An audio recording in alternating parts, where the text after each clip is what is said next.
Gente, nós estamos aqui hoje para um bate-papo para falar sobre futebol em época de Copa do Mundo e quando as surpresas foram bastante. Aliás, para nós sobrou a pior surpresa, né? Mas tudo bem.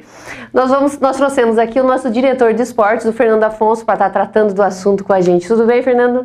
Tudo bem. Boa tarde, uma satisfação de estar aqui. Estou à vontade. Joia. E também o nosso colega de trabalho, jornalista e blogueiro esportivo, o Vitor Cortesani. O Vitor que tem um blog chamado Manchete Esportiva. E o endereço está aqui na tela, tá? Tudo bem, Vitor? Tudo tranquilo, Sandra. Vamos debater um pouco da Copa.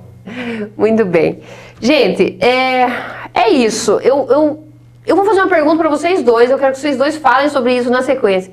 O que aconteceu com o nosso Brasil?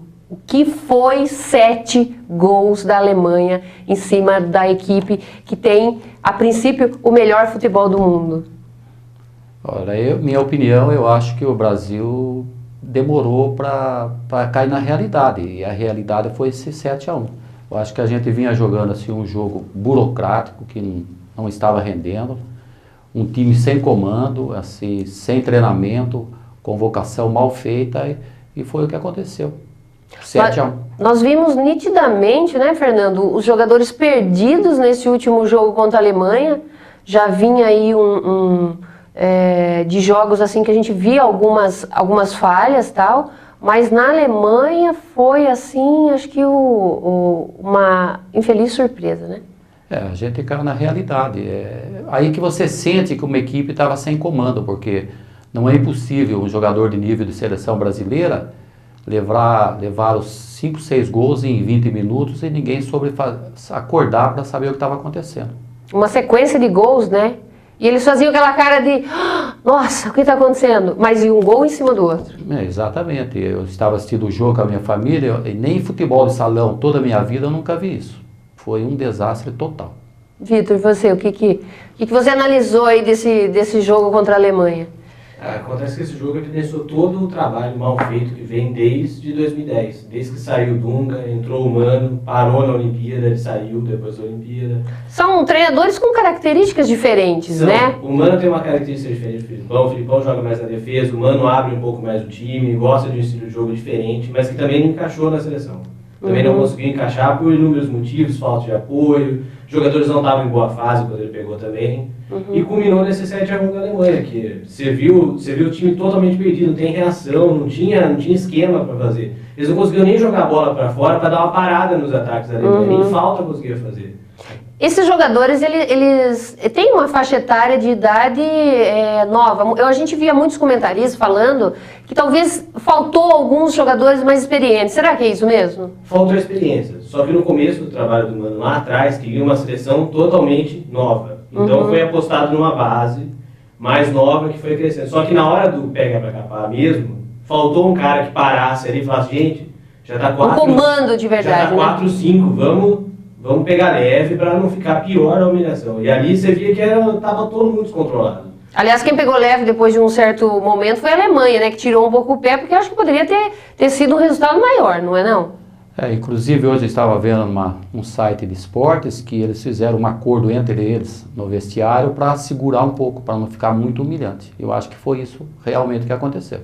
Nossa, é o fim isso, hein, gente? O Brasil, né, se curvar a um jogo, uma equipe forte, a Alemanha é uma equipe forte, né? Nós sabíamos disso, que poderíamos perder, inclusive, mas não que fosse dessa forma. Foram gols, um atrás do outro, e os jogadores cada vez ficando mais perdidos e a equipe toda sem saber o que fazer. E pior, né? O Filipão achando que estava tudo certo, vamos aí, não troca. Como é que é isso? Ele não podia ter trocado os jogadores? Ele não esperava. Ele sabia que podia perder, era grande a chance de perder, mas ele esperava que fosse daquele jeito. Entendeu? Um normal seria um jogo mais apertado. Ele fugiu da característica dele e não esperava que fosse acontecer aquilo de uma vez só, entendeu? Será que o Neymar fez falta no jogo? Será que foi isso que abalou os jogadores a esse ponto deles ficarem tão perdidos?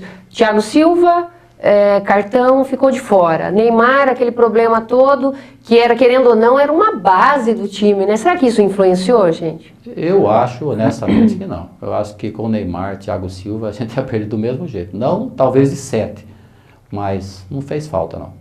Tá, mas jogadores, eles trabalham com futebol 24 horas por dia, vamos dizer assim, 365 dias no ano. Gente, como que eles se colocam tão perdidos em campo assim no Mundial, que é o jogo mais importante da vida deles? Bom, isso é reflexo de falta de treinamento, primeira coisa. Né? Se você chega para uma Copa para jogar e não tem uma carga de treinamentos que enfoque certas decisões que podem acontecer no jogo, você pode sair perdendo no jogo, no começo do jogo. Então você tem que saber o quê? Você tem que saber mudar um esquema, saber trabalhar em cima do jogador que você tem, para quê? Para mudar isso. E ali, no 7x1, não é nem no 7x1, você já vê que no jogo do México o reflexo já estava ali, ficou apertado, não conseguia fazer gol e tomando contra-ataque, não sabia fugir daquilo. A gente já percebia realmente nos outros jogos que algo estava errado. No jogo né? do Chile, a mesma coisa, a bola na trave... O Chile foi nas oitavas. Isso, a bola na trave no último minuto, aquilo ali é um reflexo total de falta de controle, porque no último minuto, o Fernando sabe, trabalha com o esporte, nos últimos 5 minutos de prorrogação de qualquer jogo, não tem mais jogo. Você não chega na área, você segura até onde dá. Você faz falta, você para a jogada, não deixa bater falta. Mas ali não, estava escancarado isso, estava tudo aberto. Faltou muito, olhando de fora, a gente, como todo mundo é treinador no Brasil, olhando de fora, a gente acha mesmo que faltou o comando. Treinadora, será que a gente pode dizer que uma das características do Felipão é ser arrogante, se achar eu mando, eu faço e não aceita nenhuma interferência? Quem poderia interferir nesse plano de ação do técnico? Eu acho, como ele tinha uma comissão técnica, que a gente viu ontem que é muita gente, o próprio Parreira, mas a gente sente, ontem pela entrevista que o Felipão deu, que nem o Parreira falou muito, então... Mas será que não é autoritarismo mesmo do Felipão? Eu senti que agora é. Eu não tinha essa visão dele, mas eu estou achando que agora é muito autoritarismo dele. Que pena, né? E quem sofre é todo... uma equipe, um país, né? Uma nação, né? E pior, a gente vai mostrar aqui agora, a gente vê aí as capas dos principais jornais do mundo, né? Focando a derrota do Brasil e focando humilhação, vergonha, decepção, não é? A gente já vinha de alguns anos atrás na Copa de 58, é isso? 50. Maracanã. Na Copa de 50. A gente já via na Copa de 50, tinha aí um vexame, entre aspas, e agora chegou-se a humilhação, 7x1. Total. Né? Foi assim, totalmente... Para nós brasileiros, que o esporte está em primeiro lugar, o futebol é humilhante. Nossa, muito humilhante. Mas até que em termos de resultado, ruim. Mas em outros lados, bom, porque apagou essa derrota de 50 que jogaram nas costas, foi um vexame. E literalmente, esse 7x1 é um vexame. Você perder de 2x1 no minuto final, coisa, é uma tragédia. Pode acontecer, mas 7 é inadmissível. É muito, né? Nem para um time de várzea, você tomar 7 gols daquele jeito, admite. Imagina uma seleção, numa Copa do Mundo, jogando em casa, numa semifinal ainda. Nunca aconteceu isso, nunca. Gente, agora vocês podem me explicar, eu acho que o nosso público também tem essa pergunta até agora e ninguém vai conseguir dar uma definição. O que aconteceu com o Fred nos jogos da Copa? O Fred, ele se destacou na Copa das Confederações, é isso, ele teve uma boa atuação, mas na Copa do Mundo, ele não fez um bom jogo em nenhum momento. A minha opinião, eu acho que o Fred nunca foi o centroavante da seleção. Ele é o cara que, como não tinha muita opção, convocaram ele, e uma Copa de Confederações com uma Copa do Mundo é completamente diferente. E infelizmente a gente não tinha mais opção. Quem que foi a reserva dele? O Jô. O que ia adiantar o Jô entrar ou ele ficar? Quando entrou também não fez muita coisa. Exatamente. Quando entrou, talvez seja pior do que o Fred. Entendeu? Mas exatamente, o Fred só evidencia um mau momento do ataque que o Brasil tem até hoje, porque não tem quem coloque no lugar. Se é o Fred, é o Jô, é o Luiz Fabiano, os 3 estão em má fase, há anos. Então você não tem quem poderia vir de fora que não foi convocado, na opinião de vocês, que poderia suprir isso? Um centroavante? Ninguém. Não tem, o Brasil não tem. Centroavante mais não. Então a situação é mais grave do que imaginamos. Para você ver que eles brigaram muito quando o Diego Costa quis jogar pela seleção espanhola. Né? Que eles achavam que poderia ser uma opção para o Brasil, mas eu acho que nem ele seria, porque ele não fez nenhum papel na Espanha, na verdade. Ele não acrescentou, né? Porque o Felipão se centrava num atacante só, dentro da área. Só que sem meio de campo, a bola não ia chegar nunca pro Fred. Não ia chegar. Aí o Neymar tem que voltar a carregar até onde dá, aí a bola já vai chega quadrada pra ele. E o Fred já não é tão habilidoso assim, nunca foi. Ele precisa que a bola chegue limpa pra ele, ou que sobre uma bola pra ele colocar no gol. Senão não funciona. E outra opinião minha, eu acho que, desculpa que eu vou falar, eu acho que o senhor Galvão Bueno, ele endeusou muito o Fred. Mas essa característica, como ele inclusive, do Galvão, né? Como ele endeusou um monte de jogador que está aí na seleção, que ele achava que é craque, foi provado que não é. Na nossa seleção tem um craque. Neymar. É o Neymar. Neymar. Que foi abatido, né? São bons jogadores. E até ele, infelizmente. Até ele no meio dessa Copa também não rendeu o que podia. Foi. Os dois últimos jogos que ele participou, ele pouco fez. Não, na realidade, ele estava assim, que a gente entende um pouco. Ele estava preso porque ele tinha medo de levar um outro amarelo e ficar fora de um jogo final, né? E ao mesmo tempo ele estava sendo caçado em campo, né? Mas o tempo todo ele estava... Esse do cartão também você pode colocar na conta do Filipão, porque ele poderia ter tomado o cartão no segundo jogo do México, ficava fora com Camarões, que praticamente já estava definido, era só um desastre que tirava o Brasil mesmo, e voltava com gás total contra o Chile e contra a Colômbia. Ele segurou contra o Chile, porque ele deu uma cotovelada, ele poderia ter ficado fora do jogo da Colômbia, não ficou. O jogo da Colômbia ele jogou mal mesmo, ele não conseguiu render, e aí aconteceu a contusão dele no final do jogo, que também podemos colocar na conta do Filipão, que não tirou antes. Exatamente. Poderia ter tirado no 2-0. Vou poupar, faltava o quê? 10 minutos? Faltou coragem, né, Vitor? Faltou coragem. Poderia ter tirado. Aí o resultado, ele tomou o gol, teve que segurar, aí ele teve que segurar, e logo em seguida ele se machucou. 2 minutos depois do gol. Entendeu? Não deu tempo. Mais uma vez, não deu tempo para ele ter muita ação. Isso é falta de preparo. Falta mesmo de planejamento. Mas uma tática errada, né, do treinador. E assim, a gente vê aquela imagem do Filipão, mostrada aí pelas televisões, se responsabilizando. Mas claro que a responsabilidade dele, não precisa ficar batendo no peito daquele, todo mundo sabe, não é? Seria mais um ato de covardia se ele jogasse na culpa que estavam lá dentro. Eu fiz muito disso também. Quando minhas equipes que eu treinava perdiam, eu me responsabilizava. Acho que mas dentro de um limite, né, Fernando? A sua equipe perdia, né? Exatamente, não um absurdo desse. Eu no meio de salão, que eu vivo faz muito tempo, eu nunca apanhei de 7-1. Porque a gente fica frustrado completamente. Você tem uma longa experiência no futsal, no salão, né, Fernando? Foi minha vida inteira. Foi meu ego. Sempre tive metido nisso. Legal. Daqui a pouco, inclusive, nós vamos estar falando aí sobre a 7ª Copa Estadual, que o Sindicato dos Comerciários já está classificado para a semifinal, dia 27. Daqui a pouco a gente fala sobre isso. Vamos continuar aqui mais um pouquinho o nosso bate-papo sobre a Copa do Mundo. E contra a Holanda, o que vocês acham que vai acontecer? O Brasil consegue reverter um pouco para melhorar um pouco essa vergonha, ou será que vai ter um resultado ruim novamente? Eu acho que não tem melhor. Não tem melhor porque 7-1 não dá tempo também de melhorar, né? O jogo de terceiro quarto sempre é um jogo mais festivo, mais aberto.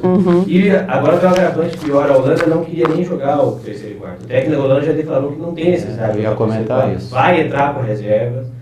A única chance do Brasil tem é essa, é de jogar pela única dignidade que ainda tem, que é pouca, mas para ganhar. Porque não tem alegria ali no terceiro e quarto. Não vai ser aceito. Não tem. A mídia não vai aceitar, o torcedor não vai aceitar. Talvez que tenha o estádio até aplaude, não apoie, mas acabou no Mas não tem um significado, né? Ninguém lembra. Porque inclusive os campeonatos que a gente faz aqui, a gente nem faz terceiro e quarto mais, porque é um jogo sem motivação nenhuma, foi o que o Vitor falou. O próprio treinador da Holanda falou que para ele tinha que ser abolido esse terceiro e quarto, porque perde completamente a motivação. Então eu também acho que se o Brasil ganhar, ganhou. Se ele não ganhar, vai continuar a mesma coisa. E o problema é que o dinheiro manda, porque a CBF vai ganhar 48 milhões se o Brasil for terceiro lugar. Nunca a FIFA vai tirar esses prêmios. O terceiro lugar é importante para a seleção pequena. Croácia, que já foi, a Turquia já foi, entendeu? A Costa Rica, se chegasse para ela, seria uma glória ser terceiro lugar da Copa. Porque eles nunca imaginavam chegar. Agora, não tem uma tradição no futebol. O Brasil não pode chegar no terceiro lugar. O Brasil nem pode nem chegar em vista que ninguém aceita. Terceiro ou quarto, não tem chance. Pior. De judiação, né? Justamente agora, esse ano, né, que a Copa está sendo no nosso país, o Brasil passa por uma humilhação dessa, né? Vamos fazer o quê? Agora parece que nós tivemos aí notícias que o Neymar se colocou à disposição, ele vai estar no dia do jogo, né, no sábado, né, no jogo com a Holanda, no banco, para dar uma força para os colegas. Vocês acham que isso pode interferir em alguma coisa? Eu, honestamente, eu acho que ele não devia nem ir. Não sei a diferença que vai fazer do Neymar estar no banco. Não sei, honestamente. Então, eu acho que... Uma questão de força psicológica, alguma coisa assim? Mas pra quê, né? Foi o que muito o Vitor falou, pra quê? Terceiro lugar? Pra quê? O que vai refrescar? Não cresce nada. Não vai crescer nada pra ele estar lá. Ele tá lá. Não. Pelo contrário, talvez para a saúde dele seja melhor ficar em casa. Né? Se o problema dele é muito sério, fique em repouso, mantenha os 10 dias que pediram e espera, porque não tem motivação para ele estar lá. É mais um ato desse bando que está totalmente perdido. Vou trazer o rapaz aqui para quê? Para dar um apoio, para maquiar um pouco, para a torcida ficar a favor, porque ele vai estar no banco. Uhum. Ele não vai ser vaiado. Esse é o problema. Ele não vai ser vaiado. Ele vai ser o único que talvez não seja vaiado. Que foi o que se livrou do vexame. E aí a gente fica, será que se ele tivesse lá, isso teria acontecido da mesma forma? A gente volta naquilo que eu perguntei. Será que o Neymar estar fora prejudicou a equipe? Deixou ela meio fora de foco? Acho que deixou manca. Deixou ela manca. Deixou ela sem a peça importante. Mas do jeito que estava, ia perder mesmo. Não ia ter jeito. Não tinha o que fazer. Foi o que ele falou que o Thiago Silva fez muito mais falta que o Neymar. Muito mais. Porque a bola nem chegou no ataque. De jeito nenhum. A bola só ficou lá atrás. Então precisava de alguém que estourasse ali, que resolvesse. O Neymar, ele talvez não merecesse. Foi até bom de ficar fora. Ele não merecia passar por todo esse vexame que passou. Ele já no tinha fim passado, ele acabou. né? Na final da Já tinha passado na final da 4-0. Exatamente. Não podia passar outra vez. Entendeu? Foi até bom pra ele. Preservou o único craque que tem, saiu com a imagem limpa da Copa. É realmente uma pena. E agora? Filipão fica, a gente teve, dando uma olhada aí nas últimas notícias, parece que a CBF está aguardando aí passar o próximo jogo, o Filipão pedir o seu desligamento da seleção para daí então eles buscarem um novo técnico. Na opinião de vocês, quem poderia suprir o Filipão agora e mudar os rumos desse futebol brasileiro, que por sinal está defasado em relação ao mundo? Eu honestamente, eu acho que no Brasil hoje, todos os treinadores que a gente tem, ninguém vai ter como mudar o esquema do Brasil. A gente está precisando, eu acho que precisa trazer um treinador de fora, um treinador para passar coisa nova para os nossos jogadores e a gente ter mais um trabalho de base e não deixar os meninos embora tão cedo do Brasil. Acho que isso que eu precisava. Mas será que não seria muito absurdo o Brasil ter a tradição que tem no futebol, ter tido já inúmeros craques, pessoas que fizeram a história do futebol no mundo e ter que trazer um treinador de fora para poder treinar a nossa equipe brasileira? Sandra, eu acho que não. Tudo tem que mudar. Eu acho que até o futebol tem que mudar. Sei lá, é uma opinião minha. O problema é que parou no tempo. Os técnicos brasileiros, os caras pararam todo no tempo. O Brasil ensinou os outros países a jogar e não investiu no seu... Nós paramos no tempo. Paramos no tempo, pelo menos uns 25 anos atrás. Então, hoje, Vitor, quem que você acha que... Aqui no Brasil, os dois nomes que estão na berlinda é o Tite e o Abel Braga. A gente esteve vendo que o Tite... Porém, eu acho que aqui dentro só tem um cara que talvez não mudasse tanto, mas tem um estilo diferente, que é o Cuca, que nem tá mais no Brasil, tá fora, tá na China. Tá. Ele talvez seja o único que tem um estilo de jogo mais aberto, que joga mais pra frente, entendeu? Mas ele não agrada ninguém, ele não agrada dirigente, ele não é escudo pra dirigente, entendeu? Ele é muito frágil, então qualquer sequência de 2, 3 derrotas, uma Copa América agora mal feita, ele cai. Então vai ficar nesse Tite ou Abel Braga, que são nomes fortes, mas que também não vão mudar em nada no estilo. Vai seguir o mesmo estilo do Filipão com algumas coisas diferentes, convicções diferentes de trabalho, mas vai ser a mesma coisa. Ideal seria vir um técnico de fora, ou os técnicos aqui começarem a fazer um trabalho com os técnicos de fora. Intercâmbio, né? Fazer um intercâmbio maior, não um intercâmbio de uma semana igual eles ficam, ver 2 jogos, fiz um intercâmbio, tô voltando. Não, faz um estágio, seja humilde, fica um ano lá, aprende como é que funciona, como é que trabalha na Espanha, como é que trabalha na Itália, na Alemanha, que são centros totalmente diferentes. Alguma coisa você vai tirar de cada um. E vai você ver o que encaixa. E é a CBF que tem que tomar essa iniciativa, né? De promover isso, Urgente. De querer, de fazer essa mudança, né? Urgente, tem que ser... Terminou a Copa, já no dia seguinte, tchau, obrigado, e começar tudo do zero. Mas é difícil, porque o comando da CBF não tem esse pensamento. É unicamente muito... dinheiro, lucro, Entendeu? Ele não tem, eu vou trabalhar numa base agora, igual a Alemanha fez, de 10 anos com esses meninos aqui, porque eu quero que eles cheguem na Copa de 2022. Eles já vêm de outros mundiais, a mesma equipe, né? Mudou muito pouco, 2006, né? 2006. Mas aí o trabalho o quê? O trabalho que foi sentado, depois que eles foram eliminados na Euro 2004, na primeira fase, perdendo, viu? Eu preciso do quê? Preciso renovar, porque daqui a 2 anos eu tenho uma Copa em casa. Eu sei que essa eu não posso ganhar, mas eu posso chegar em 2010, posso chegar em 2014. Só que no Brasil não tem tempo. Aqui é tudo trabalho a curto prazo. É trabalho assim, vai começar agora, tem Olimpíada daqui a 2 anos, tem que ganhar a Olimpíada. Não ganha a Olimpíada, o técnico que não ganha a Olimpíada, ele vai sair, vai entrar outro para a Copa. O próximo trabalho da seleção agora é a Olimpíada. Copa América e Olimpíada. Copa América. Copa América é quando? Copa América é em 2015. Ah, tá. No ano que vem. Só que a sequência da Copa América nem é tão importante. O sonho do Brasil é ser campeão. Olimpíada. Que nunca foi. Olimpíada nunca foi. Nunca foi. E o problema é que esbarra nisso. Se o técnico não ganha, ele não continua o trabalho dele. Por mais que o trabalho seja bom, não vão continuar. Porque vai vir a pressão de novo e vai para a Copa com outro técnico. É trabalho só de 2 anos. Você vê que trabalha de 2 em 2, não mais de 4 em 4 anos. Muda todo o estilo, né? De montar o time, trabalho. De trabalhar, todo né? Trabalho. Porque o trabalho para a Olimpíada é um. Você trabalha com jovem. Para a Copa do Mundo é outro. Para a Olimpíada até quantos anos? Até 23. Até 23 anos. 23 anos e 3 jogadores acima de 23. Exatamente. Só que esse trabalho é um modelo diferente, é uma outra preparação. Outro estilo, né? E o Brasil também está atrasado com relação a muitos países. Entendeu? Aí você trabalha com um jovem até os 23 anos. Aí você tem que colocar mais 3 mais velhos, que não participaram dessa preparação. Eles vão chegar, participar um mês e acabou. Acabou a Copa, a maioria que joga a Olimpíada não vai para a Copa, é histórico, não vai. É muito pouco. Exatamente. Aí você perde um trabalho. Você perde um trabalho para começar outro do zero. A gente sempre ouviu falar que o Brasil sempre foi um celeiro de produção de novos craques e tal. E a gente está vendo aí na média dos jogadores da seleção que eles já estão na fase de 21, 22, 20 e poucos anos. E os novos? Tem alguns novos surgindo aí ou tá parado? Agora, você acha que 2 meses antes da Copa do Mundo, o Brasil ganhou o torneio em Toulon, né? Ganhou o torneio em Toulon. Tem vários jogadores novos que apareceram, só que tem vários jogadores que já receberam proposta para sair para a Europa. Já vai para fora. Você entendeu? Esse que é o problema do Brasil, eles não conseguem segurar essas revelações. Aí quando eles vão para lá... O poder econômico que manda. Exatamente. Aí quando eles vão para lá, aí fica difícil deles voltar aqui, aí eles mandam algum olheiro lá para tentar trazer alguém para fazer parte da seleção. O que não está funcionando é isso. Eles não conseguem manter um elenco no Brasil. Você não consegue segurar o jogador até pelo menos os 23 anos, que deu para você ver todo o trabalho dele no clube, do 18 até os 23. Você deu para analisar como é que ele joga, você vê ele todo dia. Não, agora ele vai para fora, ele vai para a Ucrânia, vai para a Rússia, onde você vê o jogo, raramente você vai ver 2, 3 jogos. E quem for lá para analisar vai ver 1 ou 2 jogos e acha que e se engana. Se ilude, né? Se ilude. Exatamente. É muito rápido.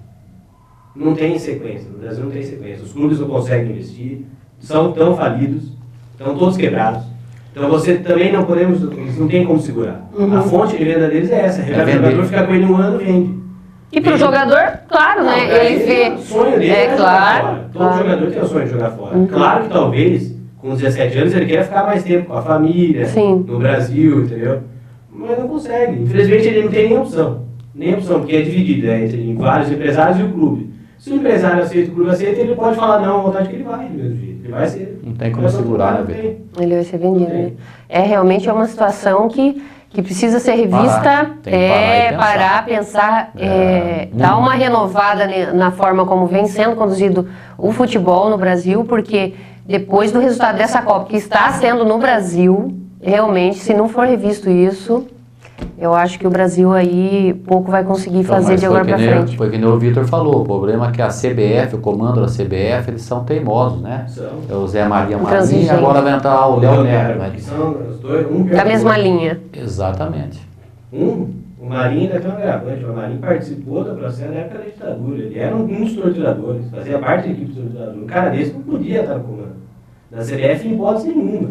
O que de futuro que esse cara vai pensar para alguém? O que ele tem de bom para alguém? Qual é o pensamento? Ele não pensa para frente. Esse é o problema. Não pensa. É retrógrado, como o Parreira é, o Filipão é, o Deonério é pior. O Deonério é outra espécie, que é o da Federação Paulista. Certo. Entendeu? Não tem futuro. Precisava mesmo começar renovar geral, né? Renovar geral. Desde de cima, na verdade, desde baixo, até o alto escalão, tudo. Precisava tudo ser refeito. A gente precisava parar o futebol brasileiro e analisar o que está acontecendo com o clube, o que está acontecendo com a Série A, B, C, D, Ah, isso reflete na seleção? Reflete. Por quê? Porque o técnico vem preparado, o jogador não vem preparado. É uma sequência. Dirigentes mal preparados, não tem que ter uma reformulação, mas não vai ter. Hoje o dirigente, hoje o cara quer ser presidente de um clube pelo ego dele, né? Sim. Eu vou ser presidente. Ele não mostra nada que importante. Mas quem coloca eles lá, gente? Eles mesmos, então, não é? Tem os sócios que podem votar, é o sócio que coloca lá. Acho que existe, existe, com certeza deve existir manipulação. Favores, né? Chega para o sócio e fala, eu te aumento o seu título de sócio para um nível maior, mas você tem mas você precisa me assegurar os votos dentro dessa parte que você está. Então, infelizmente, está assim. E como não tem muitos sócios, o Brasil tem história, não tem muitos sócios, é muito mais fácil. É mais acessível, né? Manipular. Com certeza. Realmente é muito complicado. Mas vamos torcer aí para que alguma coisa mude, né? E que o nosso país volte a ser a potência do mundo do futebol, né? E que em 2018, então, nós consigamos aí um melhor resultado, que será na Rússia, isso? Primeiro vamos ter o desafio em 2016, que é no Brasil também. A Olimpíada no Brasil, verdade. Tem verdade. Desafio, mas o em termos de Mundial, do Copa, 2018. E a eliminatória, né, Vitor? E Neto vai jogar o que fez falta, que eu acho que fez falta, foi essa eliminatória. Porque entrou, eu acho que mesmo que o país né? fosse sério, o país deveria disputar a eliminatória. Porque a eliminatória é um preparatório, né? Ele vai passar por todas as dificuldades que ele pode encontrar na Copa. Cada jogo da eliminatória ele pode convocar um jogador diferente, sabe disso. Então isso fez falta outra vez. Você pode montar uma base mais estruturada. Ele tinha uma base, mas podia montar uma base. Conseguiria uma maior experiência para poder peneirar aí. Não, esse grupo deu certo. Ia jogar na Argentina, no Paraguai, no Uruguai, no Chile, onde é pressão, onde o Brasil geralmente fica quadro, entendeu? Ia sentir pressão, saber como é que ia sair atrás do placar, ia tentar reverter, ia passar por tudo isso para chegar numa Copa. Opa, isso aqui já aconteceu em tal jogo, posso fazer isso. Mas não teve. Infelizmente foram amistosos, meia boca alguns, bons outros, entendeu? Foram bons amistosos. Mais meia boca, né? Mais meia boca. Mas teve amistosos bons, a gente não pode negar. A Copa das Confederações foi boa, só que não deu base nenhuma. Pelo contrário, deu a falsa ilusão que aquilo era o que ganhava. Nesse esquema não mudo, vou com esses jogadores até o final. Bom, é isso aí. Vamos torcer então para que o nosso futebol retome aquela arte que nós víamos em outras edições da Copa, em outros campeonatos mundiais. E vamos falar agora sobre o nosso futsal de Sorocaba, que está saindo muito bem, não é, Fernando? Nossa equipe de futsal dos 5 comerciais de Sorocaba se classificou e está na semifinal da 7ª Copa Estadual de Futsal da FE Comerciários, que tem jogo já agendado para o dia 27. Onde vai ser esse jogo, Fernando? Esse jogo provavelmente será na cidade de Limeira, porque a distância para nós de Limeira e quem ficar vai ser praticamente a mesma distância. E a gente está aguardando o vencedor de Cruzeiro e São Paulo, que independente de quem a gente vai jogar, como é uma semifinal já, será outro jogo complicado, mas a gente está assim com uma equipe bem montada e a gente tem certeza que a gente vai chegar esse ano. Fernando, só para o nosso público que chegou agora entender um pouco melhor, a 7ª edição da Copa Estadual da FE Comerciários é uma Copa criada de futsal pela Federação dos Empregados Comerciais do Estado de São Paulo e está na sua 7ª edição. Esse ano começou quando os jogos foram em Itapetininga. A gente teve esse ano aqui 33 cidades participantes. Uma média boa, né, Fernando? Cresceu bastante, né? Foi recorde, porque a última tinha sido 26. Ela se iniciou no dia 18 de maio em todas as cidades. A gente fez parte do grupo B, Sorocaba, Itapetininga, Registro e Itapeva. A gente se saiu bem, graças a Deus, conseguiu se classificar lá. A gente passou para outra fase, jogamos com São João. O grupo só se classificou um? Esse ano aqui só um por causa do espaço, das datas dos jogos da Copa, então foi mudado o regulamento, só um. Normalmente são 2. A gente teve felicidade de se classificar e a gente jogou domingo passado em Limeira contra São João, a gente conseguiu fazer um bom jogo e ganhar de São João. Agora está esperando o vencedor de São Paulo e Cruzeiro para ver se a gente consegue chegar numa final, que faz tempo que a gente corre atrás.